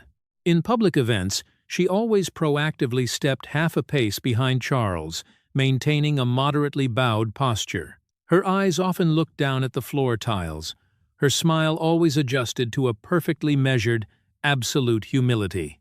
In the windy corridors of Buckingham Palace, or the time-dusted drawing rooms at Clarence House, she played the role of a harmless older woman, only knowing how to listen and obey. However, behind that meek mask was a terrifyingly sharp, observant mind. The palace, to her, was a giant chessboard full of deadly traps, and Camilla knew very well that, to checkmate, she could not arrogantly move the queen right from the first moves. She had to start by moving the invisible pawns. Her patience reached an astonishing level. She calmly accepted modest titles, refusing the title of Princess of Wales, which legally belonged to her, all just to lull the high vigilance of the public and soften the conservative bureaucracy of the royal family. The rise of Camilla did not happen overnight with loud decrees or fiery confrontations. It crept like the roots of ivy clinging to an ancient city wall, slowly but unstoppably, silently gripping, absorbing nutrients, and gradually cracking the structure of the monolithic stone walls. According to secret documents whispered among former butlers and royal protocol experts, from the year 2005 until now, Camilla has carried out an unprecedented campaign of power accumulation. More than 40 times, she has quietly changed the unalterable rules regarding dress and standing positions in minor ceremonies. Initially, these were just micro-details that seemed harmless, so small that no one wanted to make a fuss. For example, at a small-scale charity gala in the autumn of the year 2008, instead of standing in the designated backup position slightly behind, according to the traditional protocol for spouses, the heel of her shoe gently nudged forward to stand alongside Prince Charles when the cameras flashed. Not a single official spoke up to correct it. The protocol was bent by its first millimeter. A few months later, at a local reception ceremony which did not require supreme formalities, she decided to discard the traditionally mandated hat and replaced it with an exquisitely diamond-studded hairpiece. This was intrinsically an understood privilege, reserved only for female members of the core royal bloodline. By breaking this rule, she was sending a silent message. She was not just a daughter-in-law, she was gradually becoming the nucleus of the royal family. The number of 40 times violating those unspoken protocols is not just dry, faint bullet points on the notebooks of the reception team. It represents 40 times she threw stones to test the waters, 40 tests of the endurance limits of the system. Gradually, she began to interfere with the dress color regulations of her ladies-in-waiting and accompanying entourage. Instead of subdued tones to highlight other royal members, her team began to wear striking colors, implicitly asserting the central, powerful position of their mistress. In ceremonies at St. George Chapel or memorial events, the distance between her seat and other senior members of the family was gradually narrowed deliberately and meticulously. She stripped away their physical space to build up power space for herself. More decisively, she began to personally manipulate the guest lists in events she sponsored. Conservative figures with opposing views or cold attitudes were gradually pushed to the margins, making way for close allies, aristocrats ready to bow to the future queen. Every single shift, every such dripping change was like a drop of water falling into a glass, accumulating little by little, gradually overflowing the strict prejudices of the court. Her tactic was the boiling frog effect in a pot of water slowly heating up. Veteran courtiers, who held the hidden power of the palace, recognized this subtle expansion, but they were completely powerless. Because whenever questioned or hinted at about deviating from the norms, Camilla always had a perfectly reasonable excuse on hand. Sometimes it was due to health reasons requiring someone to support her on equal footing. Other times it was due to the advice of contemporary image experts wanting the royal family to look more approachable and modern. And most importantly, She possessed a solid, impenetrable shield, Prince Charles. The complete emotional dependence of Charles on her meant that any spear pointed at Camilla was synonymous with directly declaring war on the future king. Following the flow of time, the 2-decade-long expedition helped Camilla accumulate a massive amount of soft power. She was no longer the third person mocked by the public, but had risen to become a powerful matriarch, manipulating all the vital forces behind the majestic palace walls. The endurance, bowing, and humility of the early days had completely evaporated. In its place was a majestic posture, decisive steps, and sometimes bearing a strong hint of imposition and authoritarianism.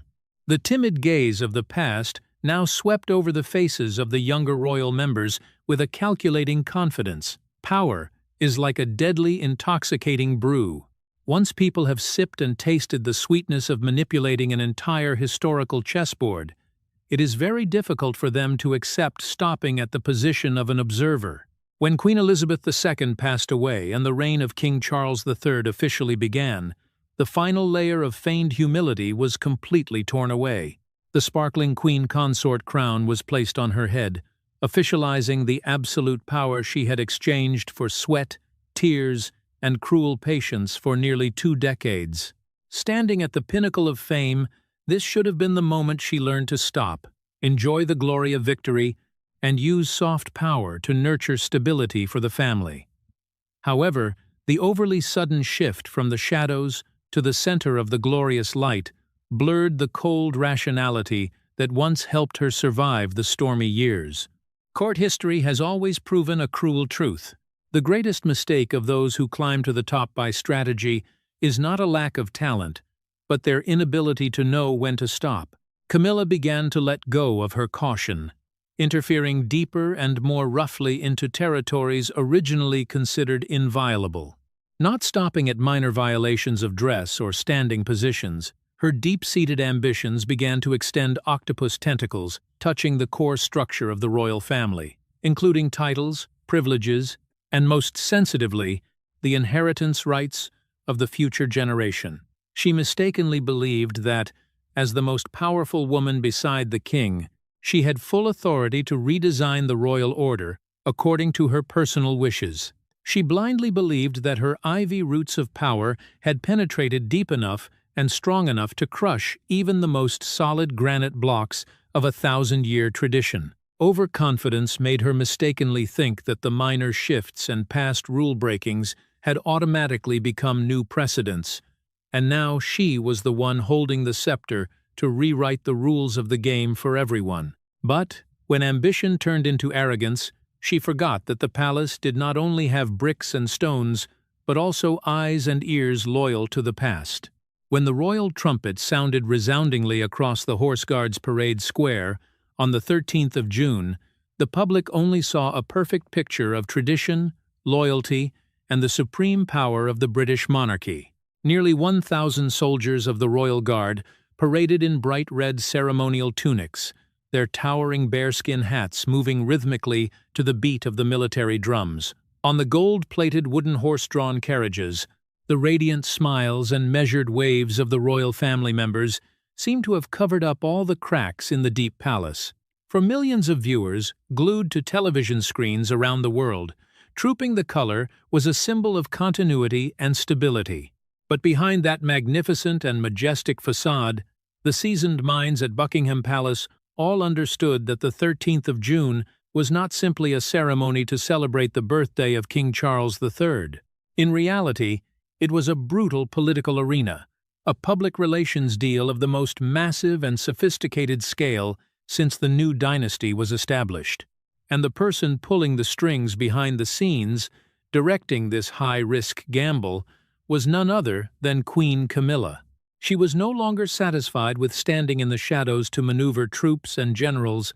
She wanted to use this very national grand ceremony as a launching pad to legitimize and to aristocratize her own Parker Bowles bloodline before the public. This gamble had been kindled by Camilla many months prior, when the health of the king showed signs of erratic fluctuation and the power vacuum at the center of the dynasty became increasingly apparent. Camilla understood that, if she did not act right now to build a solid foothold for her own stepchildren, then when the scepter passed into the hands of Prince William, the royal doors would permanently slam shut in their faces. The target she selected to spearhead this breakthrough was Tom Parker Bowles, her eldest son, who was familiar to the public in the image of a freelance food critic, bohemian, and somewhat alien to the strict standards of the upper aristocratic class. AI voice translation script. To transform a middle-aged man with the strong demeanor of a freelance writer into a character of substance, qualified to appear formally at a national-level event, Camilla spared no personal expense. An inside source from Clarence House revealed that from her personal account, the Queen spent an astonishing figure of nearly 180,000 British pounds just to hire a top-tier image design and strategic media consulting team from Mayfair. Their mission was very clear and highly pressured to completely reshape Tom Parker Bowles from head to toe in less than 2 months. That massive amount of money was chopped up into specialized expenses, which, if looked at, one would see the terrifying meticulousness of a mother craving power for her child. Over £35,000 was sent directly to the legendary tailors on Savile Row Street, where master craftsmen spent hundreds of hours custom designing for Tom 3-piece suits made of the finest tweed and merino wool. Every needle stitch, every opening of the lapel was calculated to hide the physical flaws of a middle-aged man, replacing them with a proper, majestic posture reminiscent of the ancient English dukes. However, clothing was only the outer shell. The majority of the remaining money, over £120,000, was poured into an underground public relations campaign handled by a renowned media crisis management company. This company had the task of wiping clean the past images of Tom's wild partying on digital platforms, while simultaneously feeding high society magazines like Tatler or The Spectator articles praising his cultural expertise, elegant lifestyle, and silent contributions to charities sponsored by the royal family.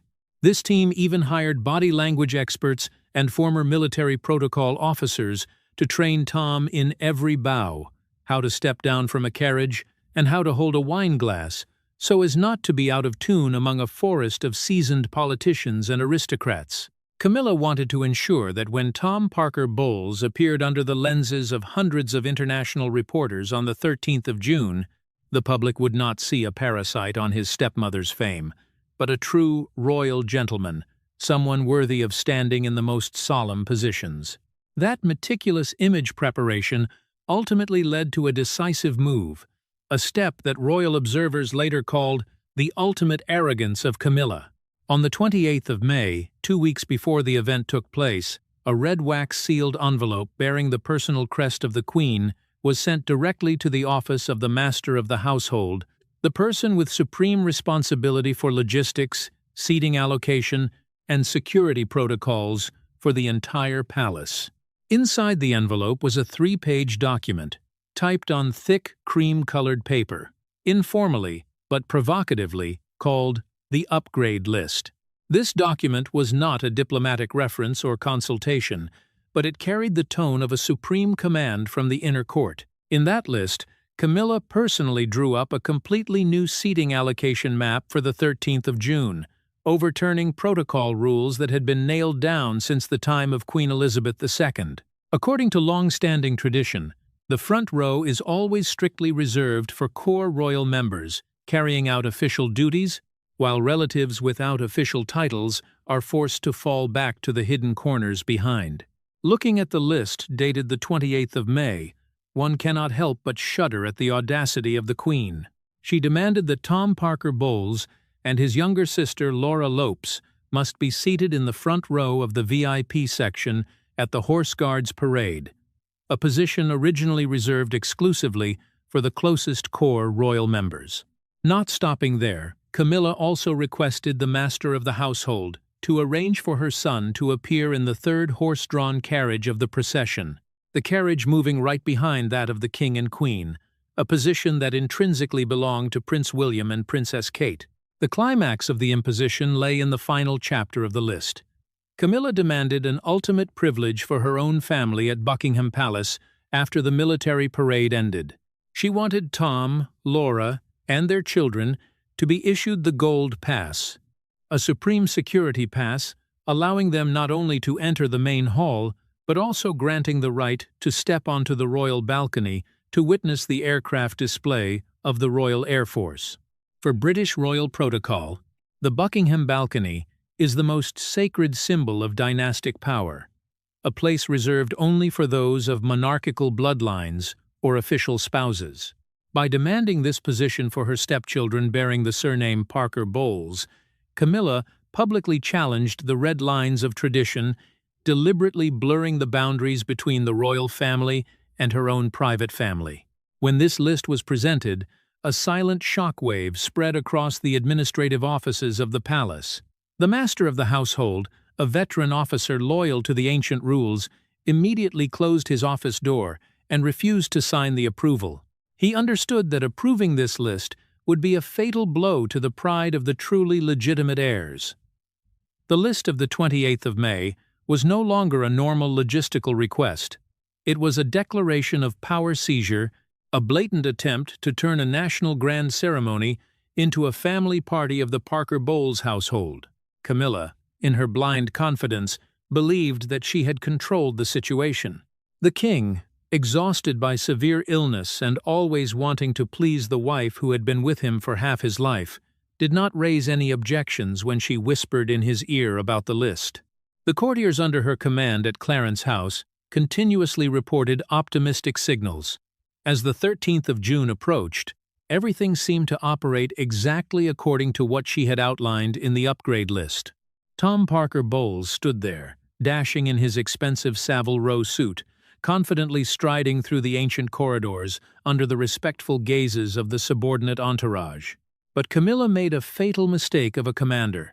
She focused too much on the chess pieces on the board, while forgetting that the true players of the Deep Palace never reveal their cards before the match ends. She had no idea that from the moment the red wax envelope of the 28th of May was sent, it had been secretly